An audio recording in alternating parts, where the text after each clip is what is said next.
चव्हाणांची भेट घेतल्यानंतर चव्हाणांचा फोन नॉट रिचेबल लागत होता। अशोक चव्हाणांचा फोन जो आहे तो आता नॉट रिचेबल झालेला आहे। महत्त्वाची आणि मोठी बातमी, राहुल नार्वेकर यांची त्यांनी सकाळी भेट घेतली। ही सदिच्छा भेट होती असं अशोक चव्हाण यांच्याकडून सांगितलं गेलेलं आहे। मात्र या भेटीनंतर आता अशोक चव्हाणांचा फोन जो आहे तो नॉट रिचेबल झालाय।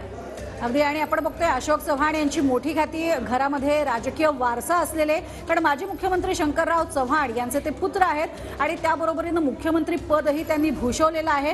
हे पद भूषवत असताना उच्च शिक्षित मुख्यमंत्री ही बिरुदावली सुद्धा त्यांना लागलेली होती। काँग्रेसमधील वरिष्ठ नेत्यांपैकी अतिशय महत्त्वाचे नेते, नांदेडमधले काँग्रेसचे महत्त्वाचे नेते अशी त्यांची ओळख। मात्र आता ते भाजपमध्ये प्रवेश करते होत आहेत का हे पाहणं महत्त्वाचं ठरणार आहे।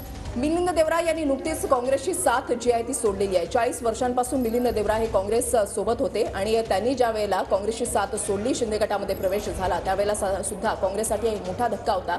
आणि आता या गेल्या 10-12 दिवसामधलीच ही घटना आहे आणि 10-12 दिवसामध्येच एक काँग्रेसचा मोठा नेता अशोक चव्हाण हे जर आमदारकीचा राजीनामा देत भाजपमध्ये प्रवेश करत असतील तर काँग्रेससाठी नक्कीच ही एक धोक्याची घंटा म्हणावी लागेल। अगदी, आणि ही धोक्याची घंटा आहेच, कारण या संदर्भात वारंवार आपण बघितले सत्ताधारी सुद्धा बोलत होते। शिरसाटांनी असं म्हटलं होतं की काँग्रेसनं आपल्या निवड समितीमध्ये 52 लोक घेतलेले आहेत आणि म्हणूनच अलबेल नाही हे कुठेतरी स्पष्ट होत होतं। काँग्रेसमध्ये अलबेल नाहीये आणि त्या संदर्भातलं सुतोवाच हे वारंवार वरिष्ठांपर्यंत केलं जात होतं। सगळ्यात महत्त्वाचं वृषाली म्हणजे अशोक चव्हाण यांची अशी ओळख आहे की ते गांधी कुटुंबियांशी सुद्धा जवळीक असलेले नेते आहेत, ही त्यांची महत्त्वाची ओळख। नक्कीच।